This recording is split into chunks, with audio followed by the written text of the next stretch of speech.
चाहता हूं आपको, आज आपको जानना पड़ेगा, संकल्प लेना पड़ेगा ऐसे गद्दारों से जो आज भी विभीषण की भूमिका अदा कर रहे हैं। ऐसे गद्दारों से सचेत होना पड़ेगा जो आज भी भस्मासुर का काम करने का प्रयास कर रहे हैं। मैं आपको बताना चाहता हूं साथियों, जब राजा सुहेलदेव राजभर की मृत्यु होती है, आज हमारी आपकी दुर्दशा किसी विदेशी आक्रांता से नहीं हुई है, किसी विदेश के अत्याचार से नहीं हुआ है।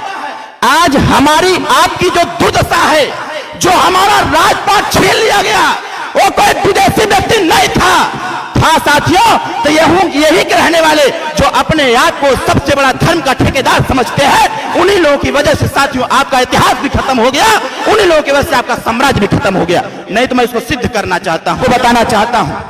बस 10 मिनट में और आपका लूंगा।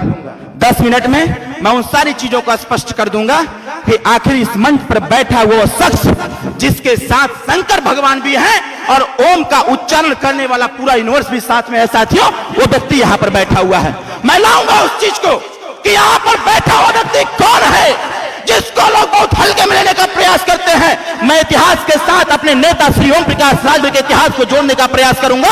और कहा जाता है अगर रात हुआ है तो दिन भी होना लाजमी है, और दिन हुआ है तो रात भी होना लाजमी है। उसी प्रकार से अगर हमारा इतिहास था, इतिहास लोगों ने खत्म किया, तो इतिहास को बनाना भी लाजमी करना पड़ेगा और इतिहास को दोबारा रिपीट करना पड़ेगा। साथियों, जब राजा सुहेलदेव राजभर की मृत्यु होती है, बड़े कुशल से सब कुछ चलता रहता है।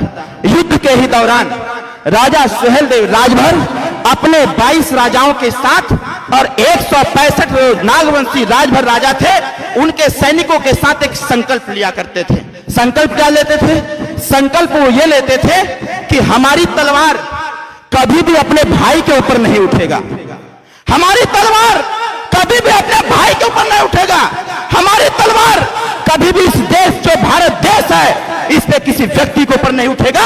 नागवंशी क्षत्रियों की तलवार तब चमकनी चाहिए जब ये पता चल जाए कि हमारा भारत देश खतरे में है, हमारे देश की संस्कृति सभ्यता खतरे में है। साथ में ये संकल्प राजा सुहेलदेव राजभर ने दिलवाया था। मैं आपको बताना चाहता हूं, उसी दौरान एक घटना घटित होता है। यही के इसी देश के कुछ ऐसे गद्दार राजा थे जिनको यह पता चल गया था कि नागवंशी क्षत्रियों का शासन धीरे धीरे बढ़ता चला जा रहा है, उनको ये पच नहीं रहा था। और यहीं के लोगों ने योजना बनाया कि जब तक इस सृष्टि से नागवंशी क्षत्रिय राजभर का पतन नहीं होगा, जब तक इनका नामो निशान नहीं खत्म होगा, तब तक भारत देश पर कोई दूसरा राज नहीं कर सकता है। साथियों, इसी संकल्प को लेकर के यहीं के राजाओं ने साथियों आपको परेशान करने का प्रयास किया और एक आदेश जारी करवाया।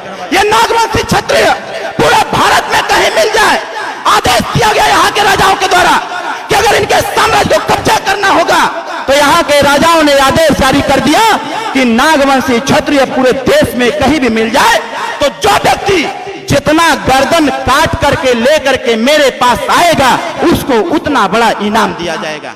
कहने का मतलब है साथियों, आपको खत्म करने के लिए, आपको बर्बाद करने के लिए यहाँ के राजाओं ने षड्यंत्र रचा और स्थितियां ऐसी हो गई कि धीरे धीरे करके साथियों हम लोग अपने साम्राज्य को त्याग दिए, क्योंकि हमने संकल्प लिया था कि तलवार नहीं उठाऊंगा।